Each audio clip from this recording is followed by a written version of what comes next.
আমার বন্ধু হস্তমৈথুন করে তার বিধান কি? তাহাজ্জুদ নামাজের ওয়াক্ত কয়টা থেকে শুরু হয়? কারো উপার্জন হারাম হলে তাদের সাথে ভাগে কোরবানি দেওয়া যাবে কিনা? শাবান মাসের শেষের দিকে সোম বৃহস্পতিবার নফল রোজা রাখা যাবে কিনা? নির্দিষ্ট সময় আকিকা দিয়ে মাংস রেখে দিয়ে পরবর্তীতে অনুষ্ঠান করলে জায়েজ হবে কিনা? আমি জীবনে অনেক গুনাহ করেছি, এখনো কি আল্লাহ আমাকে ক্ষমা করবেন? ডিশ লাইনের ব্যবসা হালাল কিনা? মরণোত্তর চক্ষুদানের ধর্মীয় কোনো বিধিনিষেধ আছে কিনা? প্রিয় দর্শক, আর দেরি না করে আমরা তাহলে শুরু করছি। যে সমস্ত প্রশ্নগুলো ইতিমধ্যে আসছে এবং ধারাবাহিকভাবে যে সমস্ত জিজ্ঞাসাগুলো আমরা দেখতে পাচ্ছি সেগুলোর জবাব আমরা দেওয়া শুরু করি। আশফিক রাসেল জানতে চেয়েছেন, তাহাজ্জুদ নামাজের ওয়াক্ত কয়টা থেকে শুরু হয় আর কয়টার দিকে আদায় করা সবচেয়ে ভালো? ভাই রাসেল, তাহাজ্জুদের সালাতের ওয়াক্ত মূলত এশারের পরপর শুরু হয়, এশার সালাত শেষ, তখন থেকে আপনি 2 রাকাত 2 রাকাত করে তাহাজ্জুদের উদ্দেশ্যে সালাত আদায় করতে পারেন। সবে উত্তম হলো ঘুম থেকে উঠে রাতের শেষ প্রহরে তাহাজ্জুদের সালাত আদায় করা। আব্দুল্লাহ আল শাবিব ভুঁইয়া আপনি জানতে চেয়েছেন, কারো উপার্জন হারাম হলে তাদের সাথে ভাগে কোরবানি দেওয়া যাবে কিনা? ভাই আব্দুল্লাহ, এ বিষয়ে দুটি মত আমরা দেখি। আরাবিয়ান স্কলারগণ বলে থাকেন যে এটি জায়েজ হবে, কোনো অসুবিধা নেই, কারণ আল্লাহ তাআলা বলেছেন যে ওয়া আল্লাহ তাজিরু ওয়াজরাতুন বিজরা উখরা, কেউ কারোর পাপের বোঝা বহন করবে না। আপনি আপনার টাকা দিয়ে কোরবানি করছেন, তিনি তার সম্পদ দিয়ে কোরবানি করছেন, তার উপার্জন হারাম হলে তার দায়ভার আপনার উপর আসবে না, আপনার কোরবানি হালাল হয়ে যাবে। আমাদের দেশের স্কলারগণ ওলামা ইকরাম বলে থাকেন যে না, যেহেতু কোরবানিতে যৌথভাবে কোরবানি দিলে একটি পশুই জবে হচ্ছে এবং এর এক অংশ যখন অবৈধ পয়সা দিয়ে হচ্ছে তো পরিপূর্ণটাই নষ্ট হয়ে যাচ্ছে, কারণ জবেকে পৃথক করবার কোনো সুযোগ না, জবে একটাই হচ্ছে। অতএব আংশিক যদি জবে করা পশুর টাকা, উপার্জিত টাকা হারাম হয়ে থাকে, তাহলে বাকি অংশকে সেখান থেকে আলাদা করার সুযোগ নেই, বিধায় কারোরই কোরবানি হবে না।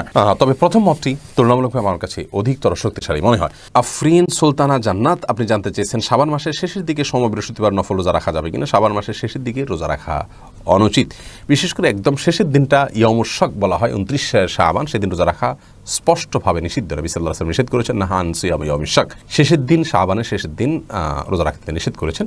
আর শাবানের শেষের দিনগুলোতে অনেক ওলামা ইকরাম বলেছেন শেষের 10 দিন, অনেক বলেছেন শেষের 15 দিন। তবে 15 দিনের চাইতে শেষের 10 দিন বা একেবারে শেষের যে দিনগুলো, এগুলোতে রোজা না রাখাই উত্তম, সেটা সোম বৃহস্পতিবার হলেও। বিশেষ করে শেষের দিনগুলোতে রোজা রাখার ফলে রমজানের সাথে তার কোনো পার্থক্য হয় না। অবশ্য অনেক ওলামা ইকরাম সোম বৃহস্পতিবার সিয়াম, এটি যেহেতু একটা সাপ্তাহিক সিয়াম, অতএব নিষিদ্ধ বা হারাম না হলে যে কোনো সময় রাখা যেতে পারে, সেই দৃষ্টিকোণ থেকে রমজানে শাবানের শেষে এমনি নফল রোজা রাখতে নিষেধ করেছেন, কিন্তু সোম বৃহস্পতিবারটাকে অনুমোদন দিয়েছেন যে আপনি যদি সবসময় সোম বৃহস্পতিবার রেখে থাকেন সেই হিসাবে এখানেও রাখতে পারেন। তবে শাবান মাসে যে নফল রোজা বেশি বেশি রাখা উত্তম, সেই জায়গা থেকে শেষের দিকে না রাখাই হলো উত্তম এবং উচিত। সামাইরা জান্নাত আপনি জানতে চেয়েছেন, নির্দিষ্ট সময় আকিকা দিয়ে মাংস রেখে দিয়ে পরবর্তীতে অনুষ্ঠান করলে জায়েজ হবে কিনা? হবে, কোনো অসুবিধা নেই।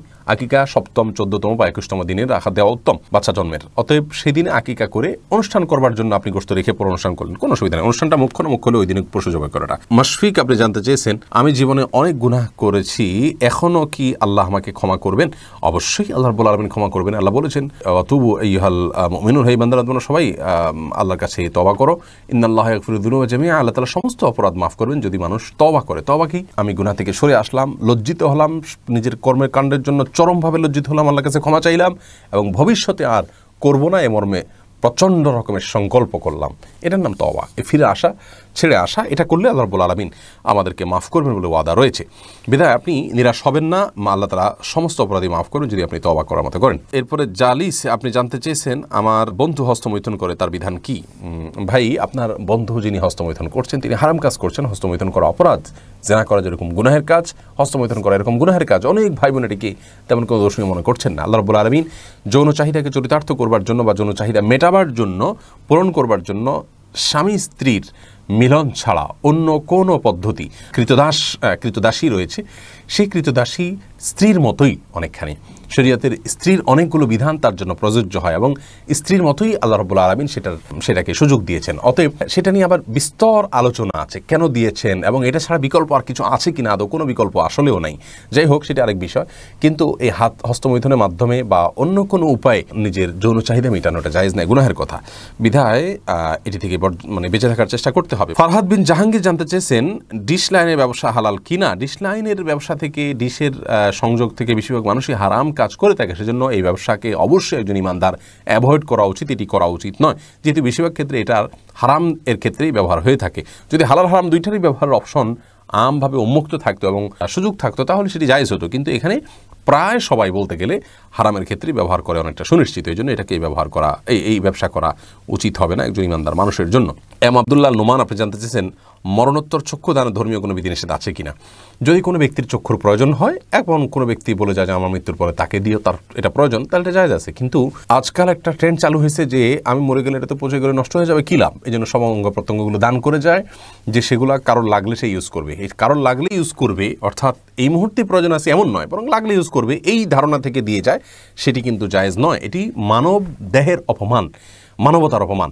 হ্যাঁ, আরেকজন মানুষের জন্য দিতে চাইলে, জীবিত লাখ লাখ মানুষ আছে, কেন আপনার মৃতদেহকে কাটাছাড়া করার জন্য একান্ত বাধ্য হওয়া ছাড়া আপনি এরকম করে যাবেন, এটি জায়েজ নাই। এবং আল্লাহ যারা কবরের প্রতি বিশ্বাস করে না, আলম বারজাককে বিশ্বাস করে না, আখিরাতের প্রতি বিশ্বাস করে না, অনেকটা তাদের কালচার এটি।